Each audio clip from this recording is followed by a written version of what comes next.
Welcome back, everyone. For this second lecture of the day, I'm pleased to introduce you Dr. Vasileios Vavourakis. Dr. Vavourakis holds a PhD in mechanical engineering by the University of Patras. And right now, he's an associate professor and a faculty member of the Computational Sciences Lab at the University of Cyprus, and also an honorary senior lecturer in the Department of Medical Physics and Biomedical Engineering at the University College London. Currently, Dr. Vavourakis is coordinating an European Innovation Council grant and a project of the Cyprus Cancer Research Institute. He established his research group in the University of Cyprus back in 2019 under the name of In Silico Modeling Group.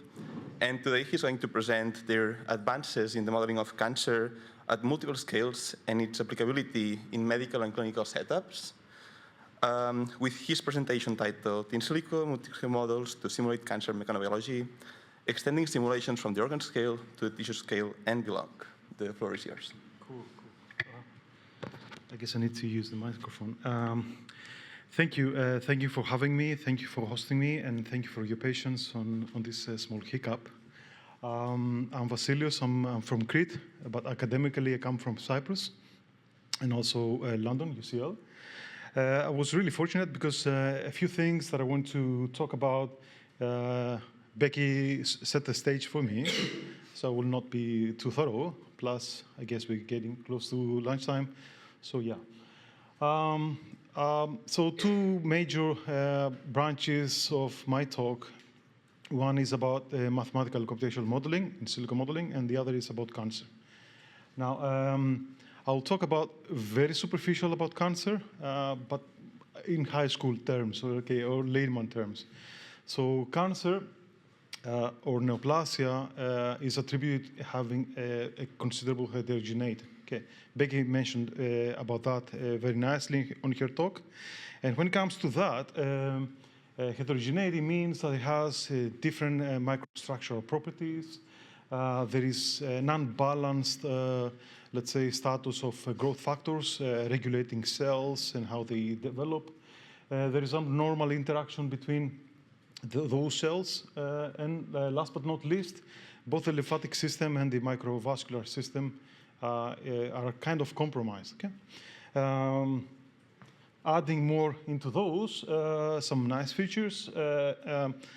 Spectral electron microscopy images at the bottom left, showing that the endothelium wall is rather abnormal. Becky called it leaky. It is leaky because the vessels, on the vessel wall, the endothelial cells are not tightly together. The structure, i.e., the pattern of those vessels is abnormal, non-hierarchical. And compromised means the vessels are pushed by the surrounding tumor. You see those histological slices. So this arteriole is not circular, it's rather non-circular. And all those kind of together make things really bad for taming cancers, eradicating cancer, both by chemotherapeutic means, like drugs cannot go through the vasculature, they do not travel all the way to reach the target, or end radiotherapy. So when blood perfusion is compromised, there is less oxygenation, it leads to necrosis, and it's well established that necrosis leads to very poor radiotherapy outcomes. Okay? So that's more or less about cancer. Now, modeling in cancer. Now, I assume that the majority of you, when you hear the word modeling, the first thing that comes to mind is computational models, algorithms. But it's not correct. It's not true. Okay? In the cancer research community, there are two very well-established models, in vitro and in vivo. Okay? In vitro means using something like an artificial construct that kind of mimics, in this case, cancer, or in vivo, using animals. We sacrifice those animals for the sake of science to understand cancer. Okay? But with the advent of computers, the computational cost is dropping, and we are building very fancy algorithms and methods to do that. it's getting a lot of momentum, at least during the past 2 decades or so. Yeah. Now, the kind of models, they can extend through the different scales, from the molecular scale. You all know that the most recent Nobel Prize in chemistry was related to molecules, okay? Proteins. And from in vitro, preclinical, clinical, and medicine. Okay? Different models to understand cancer and also aggregate information coming from different imaging modalities and so on. And with a goal in general, and that's what I expect everyone really has in mind, and we had also some very nice talks yesterday and the day before that. The aim is to bring the in silico such that we kind of reduce animal testing and also reduce the associated costs in human trials. Yeah. Now, with these points in mind, where our angle is that can we do that? Can we build, in other words, in silico models in order to study, for example, the major mechanisms that lead towards the cancer development or treatment? But major mechanisms from the perspective of mechanics, biology, as well as physics. Okay, we're trying to put all those things together in the mix. Plus, facilitate those models so that they encompass the multiple scales. Okay? And the goal, as I have at the bottom, is, of course, to study and understand, interrogate drug delivery and different chemotherapeutic techniques, as well as use those models to build diagnostic procedures. Now, getting more focused on what we do, you see on the left-hand side the kind of different families or categories of models. Okay? Now, in my group, we focus primarily on 2 scales. Okay? That's where we started, but we are expanding, though. And the kind of models we are developing are at the cell scale using agent-based models, and at the tissue organ scale using finite elements. So in either case, we are developing our own codes, our own tools, alone or in collaboration with others. But more or less, agent-based models, and that's what I'm going to show you in the next slide onwards, is for simulating in vitro cancers, finite element models to simulate in vivo animal models, as well as human parts of the human body. Okay? So the first branch is about agent-based modeling. I'm really fortunate because I will not have to go through this slide in detail because you've been listening, you've been attending the hands-on sessions these days, so you're very familiar with that. But more or less, the agent-based modeling technique is a method that assumes entities. Sorry? Not everyone is attending that hands-on. Yeah. Okay. Yeah. All right. So I'll go very superficially, but more or less, the agent-based modeling technique is a method that assumes different entities as individual constructs. Okay, they have their own rules. They obey those rules, and they can be, let's say, positioned in space. In our case, we just assume a no-lattice-based agent-based modeling approach. And cell behavior, these are agents in our scenarios. They follow rules dictated by Markov chains. Okay. Of course, we can incorporate interactions or let's say their behavior like cell division, mitosis, apoptosis, and so on and so forth, as well as inheritance, so as to simulate division. Okay. This is just an example at the bottom right of neuronal outgrowth, and at the top we have the website, which is accessible to everyone and visit. So first example, the first example is miniaturized tumor. Cancer biologists, they call it tumor spheroid. So it's a very simplistic model to understand, for example, metastasis. Yeah. Now, tumor spheroids are very well established in vitro tools. In this case, I'm showing, let's say, an in situ growth of a breast cancer cell line. Okay. You see at the right the animation developing in 3D, and at the middle you have this histology this microscopy image that shows the inner core that is necrotic, okay, because of starvation in terms of oxygen. And at the bottom, we have some, let's say, comparison between the in vitro and the in silico. Okay? Now, I didn't talk into detail on how we designed this agent-based model, but more or less, it follows those 5 rules that are listed at the top left. Okay? So the cells can divide, the cells can uptake nutrients from the surrounding tissue, the cells can migrate following some oxygen gradients, or they can transform, they can switch from a normoxic state into a hypoxic state, or back again, or they can become necrotic. So those are the rules, as I said before. Yeah? Another example is use the model to quantify the effect of chemotherapeutics. Yeah. So with clinical colleagues who've been testing different clinically approved drugs in treating colorectal cancers and breast cancers, we tried out, using this technique, the effect of those drugs. Yeah. Well, we do have the data, of course. I'll show you in the next slide. But what we tried to do is try to use the data, build a model, calibrate it, okay, close this kind of loop. Okay? And for this calibration, we used the Bayesian variation Bayesian Monte Carlo method. And the scope, the idea was, how can we quantify the effect of those drugs? So the mode of action, as we call it. Okay?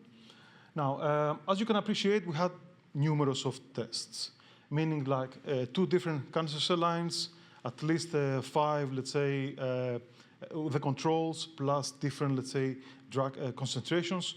So numerous scenarios. And for those, we want to have this kind of automated calibration approach. Okay?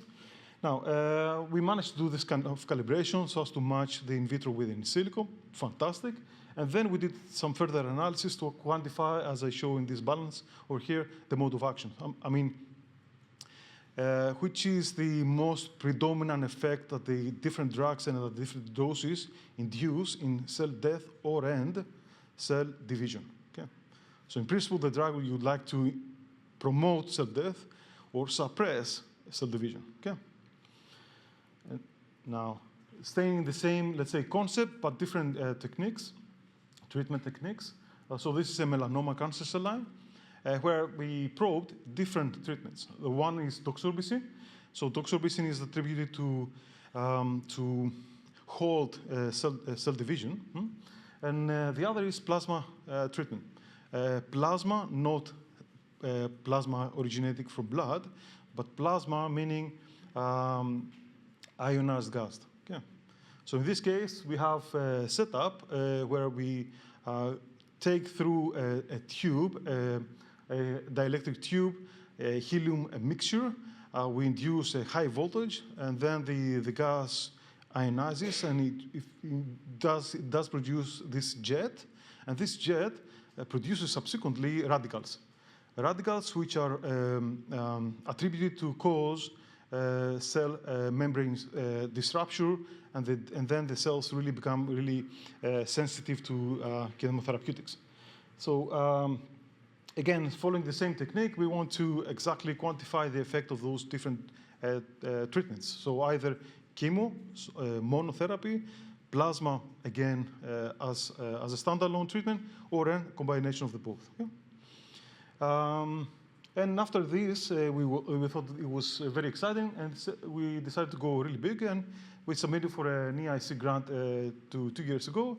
We got it, and we are working towards investigating the effect of plasma in as much as possible eradicating pancreatic cancer, which is a very lethal type of cancer. Okay?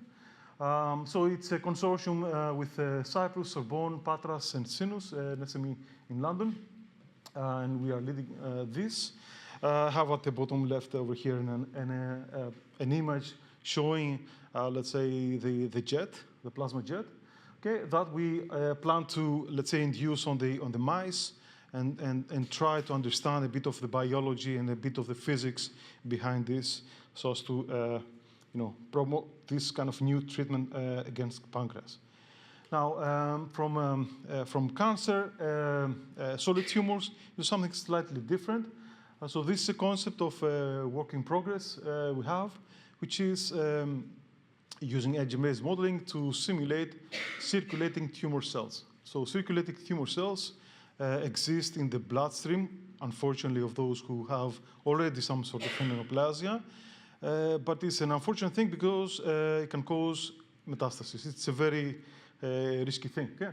Now, this concept over here just shows the one part, small, let's say, cut-through of an endothelium wall.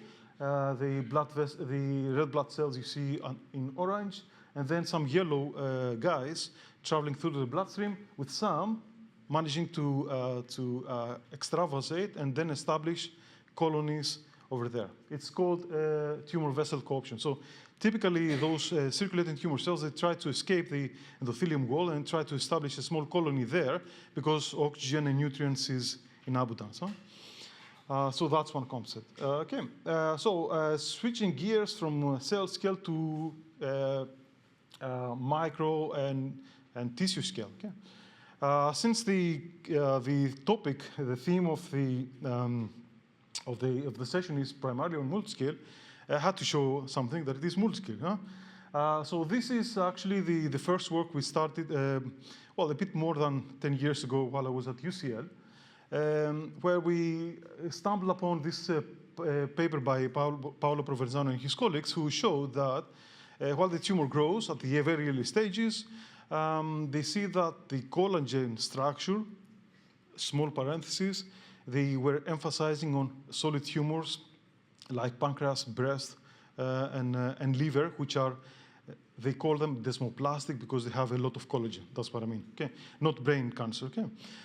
So they observed that in those animal models, the collagen structure was having this kind of chaotic, as you see at the top right, and then after it has progressed, it was showing this kind of pattern, okay? So they observed that, okay, we have this different tumor-associated collagen signature, TAX1, and then from a TAX1 into TAX2, okay, we are in trouble. Okay, so this means that the tumor is becoming very invasive. Okay, they made this observation. It was really nice using circular harmonic generation imaging, fantastic. But then they couldn't, let's say, understand why this is happening. Okay, right? This is where engineers, computer science can jump in and kind of give an answer. So we built a model that brings together the mechanics at the tissue scale with a micron scale, the collagen scale. Okay? So more or less, it's a finite element-based technique for those who are familiar with finite elements. And it's structured as shown over here. So we solve the balance equation, so the linear momentum equation at the tissue scale. Okay? We get some solution. And then we downscale it to the micron scale, okay? Which is, let's say, this over here, this miniature of the collagen structure. We solve again the balance over there, right? And then we project upwards. So we upscale, okay, by using this volume averaging technique, okay, which is a homogenization-based technique, just like the one Becky showed before. Okay? The difference in that is that instead of using a continuum-based approach for solving the mechanics of the collagen fibers, we solved we provided the constitutive equations for this one. We solved for the equations of balance, and then we did this kind of loop again and again and again. Now, in parallel, though, we want to build this kind of framework that not only accounts for the mechanics of the microstructure, but also the blood vessels. Yeah? I'm saying so because some are fortunate, like the group at UCL, who have their techniques to image tumors, even though ex vivo, but some others don't.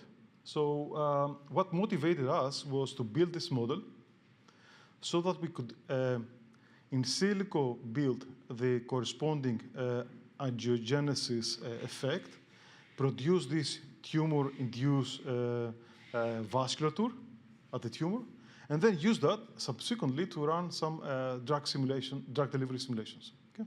So that was the approach. Okay? Now, for this one, we had to account different, let's say, parts of the whole overall phenomenon. Okay? One was account for the transport and balance of biochemical cues. Biochemical cues meaning like angiogenic factors. There are growth factors, proteins, who really stimulate endothelial cells to grow, extend, protrude, and generate new, vessel sprouts. The balance of nutrients, the balance of enzymes that are produced by cells, and they tend to change the properties of the extracellular matrix. They're called metalloproteinases, as well as the volume fraction of the extracellular matrix. Okay? So that's one part of the model. The other part of the model was the vasculature. So we not only modeled the tissue itself, but we also model explicitly the vasculature. So we did not use like point sources or something like that. So we did model both the way that the vessels extend, protrude, perform anastomosis, and so on, as well as we did include properties of the vessels like the lumen size, the thickness, as well as the pores. Okay? Plus the effect of the growing tumor in collapsing those vessels. Okay? So those were mechanisms that we accounted in, plus fluid mechanics. Okay? Following exactly the same path, the same, let's say, approach like from the previous talk, okay, that dates back on the work of Priest and Secon. So both intravascular flow, transvascular flow, interstitial flow, okay. And the sexy bit was incorporating also the solid mechanics. So different kind of modules all together, coupled all together in a multiscale fashion. Multiscale, both in terms of space and time, because some processes are happening very fast, like, for example, the transport of growth factors, whereas some other processes, like the growing tumor, goes really slow. Now, sounds really fantastic, but as always, the question and probably the criticism people, the community poses to new models is validity. Okay. So for this one, we employed a large array of data, okay, and from different sources. Let me start off by one sort of data. One source was the tumor vascular density. Okay. So we validated our simulation against in vivo data, coming from this paper from a group in Massachusetts, plus the hierarchy of those vessels. As you see on those on the images at the left come from optical frequency domain imaging. That's an in vivo technique. So more or less what they do is they put a window on the mammary fat pad over here. They implant a xenograft. It grows, but at the same time, they have a window. So they put a stainer, and they can live image it. Okay, so it's not ex vivo. It's in vivo. And as you can see at the left, those are two different, let's say, snapshots of a healthy vasculature, top, with an unhealthy vasculature. So you see that at the top, things are kind of, let's say, hierarchical, whereas at the bottom, you see that there is a gap over here. And that's because of this vessel collapse. Because of the tumor pushes the vessels and things really vanish. So there is no perfusion, so the stainer cannot go through, so nothing really shines in that area. That's why it's black. So the lambda is a fractional, it's a quantity that let's say, it's a scalar that quantifies the shape of the space between the capillaries.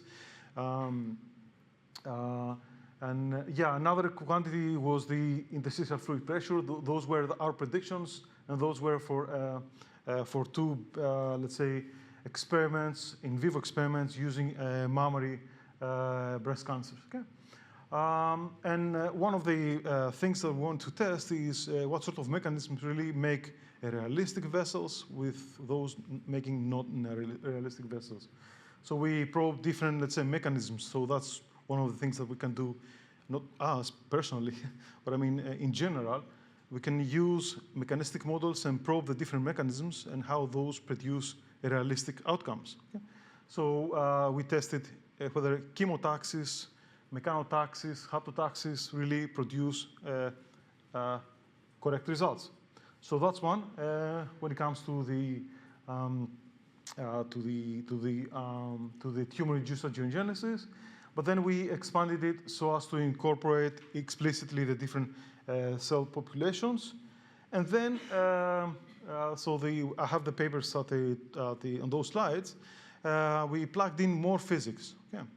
We plugged in also the transport equations for the chemotherapeutics. So both the transport of the drugs within the vessels, as well as the transport of the drugs at the extracellular matrix, with accounting for different, let's say, states in different compartments. So free drugs associated, so drug that has bound with the cancer cells and internalized. Now, I'm just closing with this description, saying that this code has been implemented in C++, and it's available on a Bitbucket, and runs on a multi-processing machine. And after those demos, let's go to some results and what we can do with that. Yeah. We can do not only single injection, bolus injection simulations, but also combined ones, and simulations where we induce anti-angiogenic treatment. So anti-angiogenic treatment, it's already part of the clinical practice, for example, in breast cancer. And what it does, more or less, it prunes vessels. Okay? So it reduces the excessive vasculature and tries to normalize kind of the tumor vessels. Okay? So without going into too much detail, because it's quite a lot of few things to digest, but this is just a list of scenarios we can do in silico, so as to mimic what happens in vivo, not on the patient, but on the animal model. Okay? Just keep in mind, we're building an in silico model to mimic the in vivo mouse model, so as to reduce the testing on animals. So that's the rationale I said behind.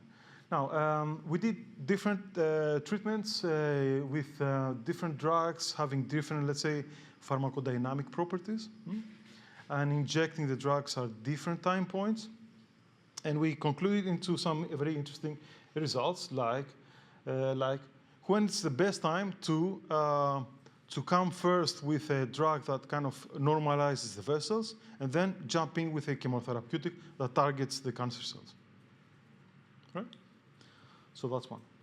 And then from a therapeutic drug into something like a liposome, so a more sophisticated drug, or a nanoparticle. So what you see at the two different, let's say, sides of the slide, at the top we have chemo, middle liposome, and then at the bottom nanoparticle. Okay, and we can really probe different, let's say, outcomes based on the different techniques.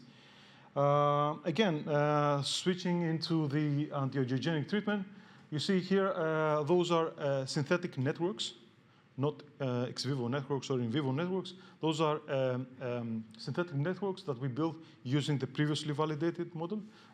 And we want to use these so as to probe, so as to test different anti-angiogenic treatments and how those, in combination with chemo, would have a beneficial effect, while also understanding the amount of toxicity they induce. Okay? Because in principle, one would think, okay, let's pump in a lot of chemotherapeutic drugs. Yeah, but in effect, this will kill the mouse, because it's really toxic. Now, so I mentioned about the agent-based. I mentioned also a bit about the finite elements. Now we got a bit of hybrid stuff. So this is just the 2 or 3 slides showing a different approach where we kind of couple the different, let's say, modeling techniques, agent-based with finite elements. Now, the concept here is to model the tissue with finite elements, so using a continuum-based approach, a standard continuum-based approach, whereas for at the cell scale, use the agent-based modeling. Yeah. Now, for those who are familiar with Murray's models of cancer development, they would be very familiar with those, as well as with models like the PINA for cancer growth. Okay? But in principle, those models are based on Alan Turing's diffusion reaction equations. Okay? Now, the thing is that we want to kind of use a slightly different approach. Instead of estimating the parameters describing the rate of migration of those cells and estimating the rate of proliferation or death of those cells, we want to use a slightly different approach, which is build the agent-based model and inform that using the in vitro tests. So the in vitro tests aim directly at the cell scale, so they are really focused, okay? And based on that knowledge, okay, combine the two, okay, so as to bridge their scales. Yeah.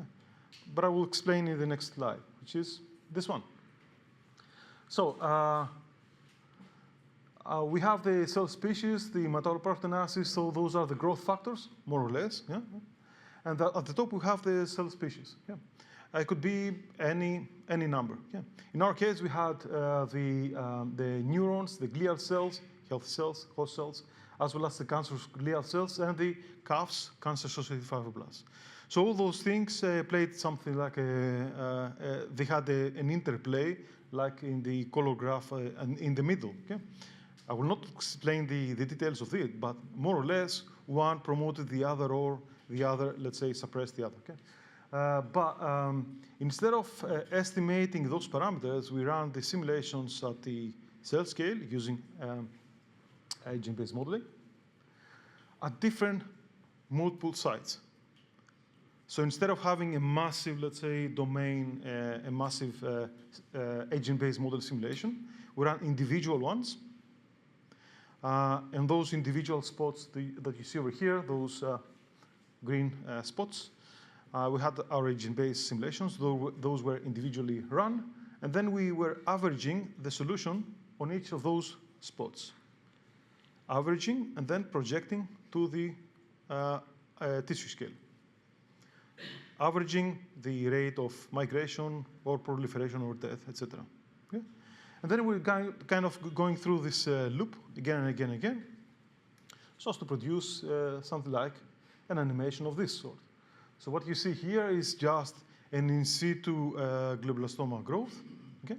Where at the very middle, at the middle of this very small simulation, it's about 8, if I remember well, cubic centimeters.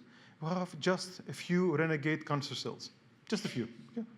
And then it kind of, you see, probably you will let me restart. So you see at the middle, there are just a few orange ones, which are the cancer cells, and then they propagate, they grow abnormally, okay, and then they start starving the tissue there from oxygen because there are too many, they are too hungry. And then we have the formation of the necrotic core, which is in dark blue, but the cells cannot stay there. They want more food. So they start expanding, they start propagating outwards. And we have over here this, let's say this is the interface of the tumor, supposedly, okay? And the dark blue is the necrotic core, okay? Now, just to give you a figure, in order to, let's say, populate this kind of tissue domain with cells, we have needed to do that with about 1 billion of cells. Whereas in our case, we did exactly that, but with 1 million of cells. So we kind of did this trick to reduce the computational cost. Now, from small cells, small stuff, we go to big stuff like from the lab to demos that go to the clinic. Now, one is brachytherapy. So high-dose rate brachytherapy is a technique used to manage and treat prostate cancer. Okay? Unfortunately, the vast majority of us, men, will develop cancer. Okay? And one technique is internalized radiation treatment. Internalized because what they do is they insert those tubes. Yeah? Those are needles. Huh? They insert those needles. They are hollow, and then they through this machine at the top left, they kind of push a radioactive material, but they do not deploy it. They just take it through the channels, and then they put it back. And what this radioactive material do, of course, it radiates. So, so this is kind of like the radiotherapy plan. Over here is the rectum, and this is the urethra. And these are, let's say, those red dots are the spots where the needles are supposedly to be positioned. And the contours indicate the amount of energy absorbed by the tissue to do the treatment. Now, the issue with this is that it's soft matter, and soft matter deforms. And even though they can do the clinicians the radiotherapy plan before they start inserting the needles, you can appreciate that while things get through the tissue, things get messy. Plus, I'm just showing over here on the ultrasound image to the right, the image is distorted because of the reflections of the needles, because they are metallic, and they really mess around with the signal of the ultrasound. So our take here was, can we develop a model that accounts for physics, mechanics, so as to simulate the interaction between the needles and the tissue, the prostate, the glands over there. So as to reduce the interoperability errors, meaning that not all clinicians can do the treatment, I mean, put through the needles as accurately as necessary. Okay? So there is an error here. So we want to support in that respect. We're using simulations for this scenario. Now, we are still running a prospective cohort. Some images you'll see, I mean, like the ones at the right and on the next slide, are from just 2 patients, but we are running a prospective study on a cohort, on a fairly large cohort of 60 prostate cancer patients. And we are going to do both the medical imaging as well as the biomechanical modeling to simulate exactly that. And these are just some early simulations we published very recently on 2 patients, I admit, but we are going to use the data from the rest of the newcomers. Now, these are just different, let's say, snapshots showing, let's say, the acceptable, I would say, agreement between the in silico and the contouring made by the clinicians of the prostate. Okay. Another example. So going up in the body, radiation-induced lung fibrosis, lung cancer patient, another, let's say, really fatal disease. The thing is that the majority of the patients, the vast majority of those patients really receive radiation treatment, external beam radiation treatment. However, there is a small amount, not zero, but there is a small amount at about 7 to 10% of those patients who may develop a side effect that is called fibrosis. Probably fibrosis might have been known to the public due to the COVID. Okay, it's a very nasty thing. So what it does, more or less, it develops inflammation in radiation-induced fibrosis. Inflammation develops that is unregulated. It develops, and then fibroblasts really start to really make a huge colony structures. The lung becomes very stiff. The person cannot inhale properly. Ventilation is getting poor, and then the story goes really bad. But and it can be lethal if not treated with drugs. It can get really lethal. Yeah. Now, in this case, we're just focusing on lung cancer patients, primary lung cancer patients, This is just an example. This is the tumor, and this is fibrosis. Okay. This is a nice example. Okay. But what we try to do is employ retrospective data from a relatively small cohort of patients. We had a very strict exclusion criteria. So we employed baseline CT scans, baseline meaning scans at the point of lung cancer diagnosis, as well as follow-up scans that the clinicians typically do to really monitor the process and the treatment outcome. And we build this kind of pipeline where we do at the top of, as you can see, the collection of the image of the data, the CT, the radiation dosage maps, image processing, segmentation, registration. Some of you may be familiar with that stuff. Plus the annotation. The annotation was not done by an algorithm. We want to make sure that it's done by a clinician, so it's manual. And then use that to feed a model and make a simulation that shows something like that. As you can see at the bottom left, which is the development of fibrosis. Okay? In the background, we run partial differential equations, where we account for the dynamics of lung cancer cells, fibrillas and myofibrillas, which are the culprits of this disease, and lung stroma tissue density. Okay? Now, at the right, I have some comparisons between the in silico in gray and the annotated fibrotic regions. And on the left, I have the corresponding comparison of the Haskell units of the images against our simulations. Okay? Now, this is something that the clinicians might not be familiar with. They might not understand it.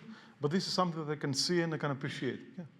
So the idea here was to build this model and make a prediction before the patient supposedly goes to radiotherapy, and let's say appreciate the amount of radiation-induced lung damage will be caused because of this treatment.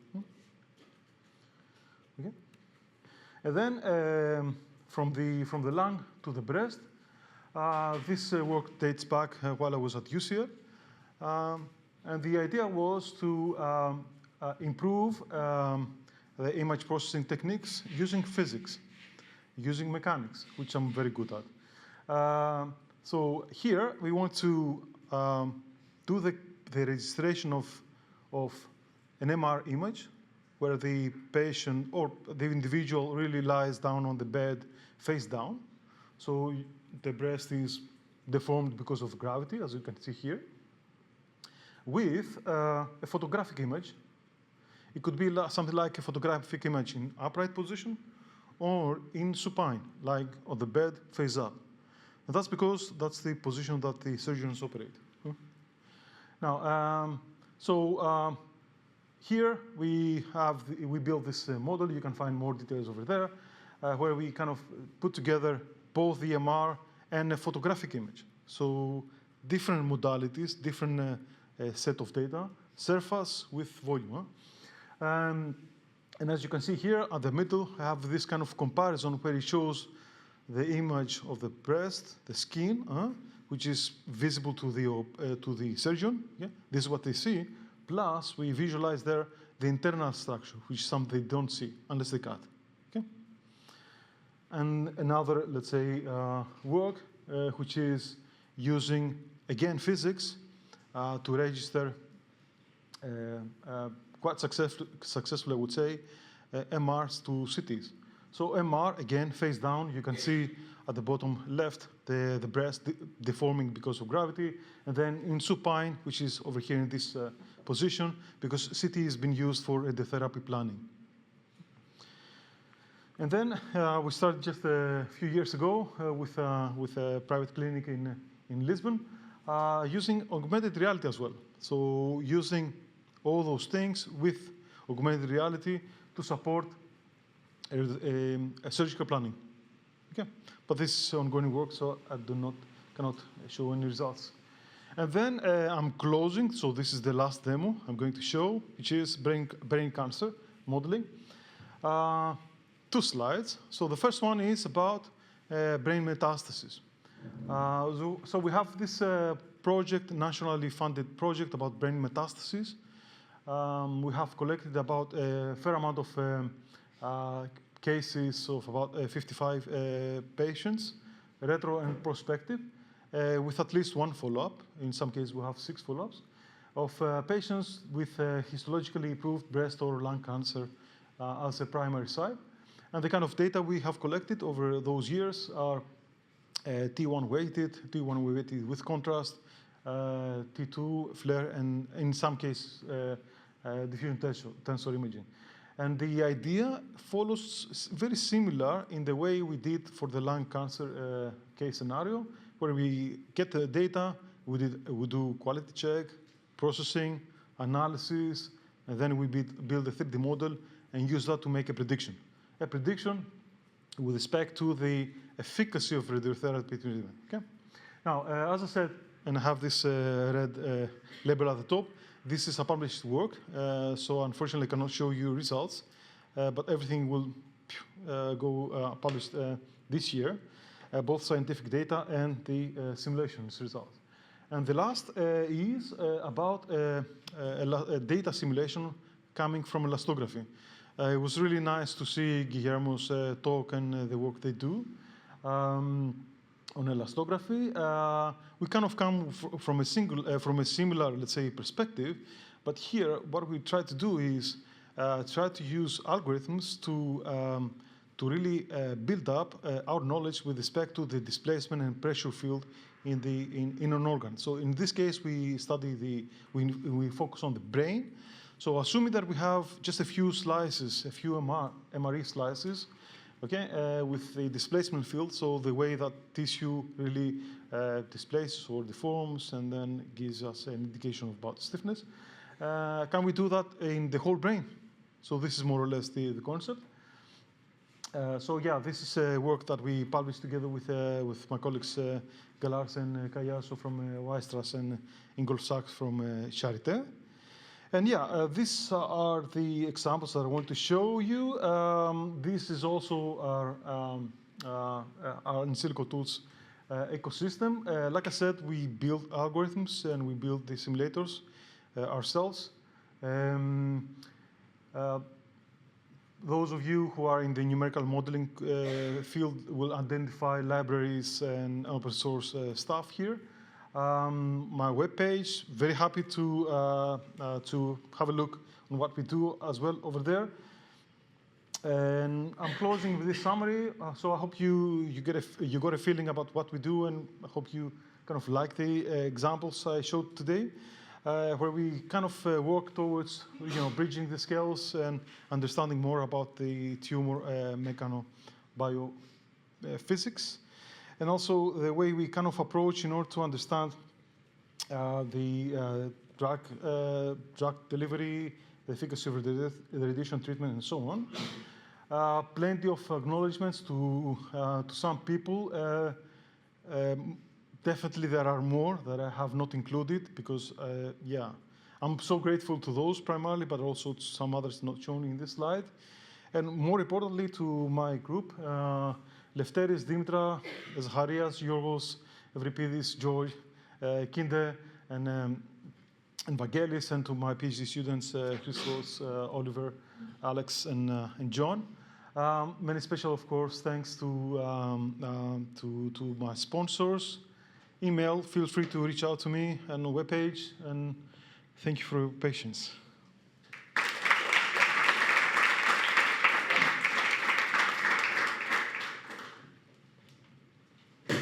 Thank you so much. It was amazing to see the amount of things that you have done within silico modeling, from the basic research to the clinical application and all the different issues that you have applied to.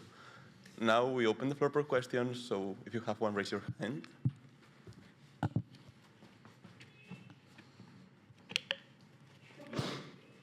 Thank you so much for the presentation. I have several questions. So first, for the tumor model and where you incorporated the extracellular matrix remodeling, you had MMPs there, but the thing is that I didn't see TIMPs included. And it's very important for matrix remodeling. It depends more on the ratio of these two than on the presence and level of MMPs. Would it make the model show more remodeling than there would actually be in vivo? The short answer is there are definitely multiple, not just all those biochemical cues who have an important role on the tumor dynamics. But we kind of try to put them together. So we kind of collectively put all those tumor angiogenic factors as one. Okay, the MMPs as one, because it's not just one MMP, there are multiple. No, huh? it's not about the multiple MMPs. It's about the TIMPs, the tissue inhibitors of these MMPs, because the grade of matrix remodeling, most of the time it depends on the ratio of these two, not on the... Yeah, but it's kind of implicitly incorporated through this, because we had to kind of make a compromise into the amount of detail, given the amount of complexity of the other compartments that we had to resolve at the same time. Not monolithically, but I mean, you can appreciate that we had different multiple equations that we had to solve. Yes, exactly. So adding extra could be possible, but it would be even more of a headache to do. So, and also, I'm not entirely sure if adding a lot of complexity would give us even more, let's say, No, accuracy. that's not the idea. Just if you validate it and so that it realistically replicates the level of remodeling, then probably that's enough. Yeah. But my hypothesis would be that it would probably show more remodeling if you only incorporate the MMPs. No doubt on that. Yet we had very little, let's say, kind of extra sources of information so as to let's say, do this extra level of validation, right? Because one pertinent, let's say, source was the interstitial fluid pressure.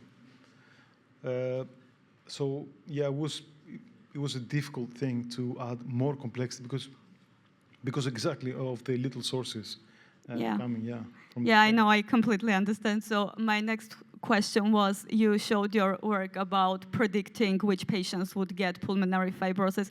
Could you elaborate which factor was the most predictive of who will develop fibrosis and who won't? Nice one. Yeah, it was the amount of dose, radiation dose. That was the most important one, I would say. Because not all of them received stereotactic radiosurgery, radiotherapy. It's the same. Some of them received kind of a less focused one. Okay. Plus, there are also other molecular mechanisms, which it's not possible to incorporate on this model. Yeah, so here the main factor was the nature of the treatment and not their own structural idiosyncrasies of the patient. It was, but out of the sensitivity analysis we ran, it was mostly on the radiotherapy. Okay. Because what you said, the tissue characteristics came in through the CT, the hospital units, from the CTs. But yeah, they didn't play any major role, to be honest. Yeah, from what I recall. Yeah. Okay, thank you so much. Cheers. Yes, so I like to intervene here, so because that's an important point that is being discussed, and that this is summer school too. So basically, a model should always be only as complex as needed. So that's very important, and I think that's a very good point to say that you don't include anything. So even here, so we're handling with many different models. Some models intend to predict exactly the same thing, but we have different degrees of complexity of the model. So depending on Sug's prediction, what is our intended application? So the context of use. So it brings me to a question for you, Vasileios.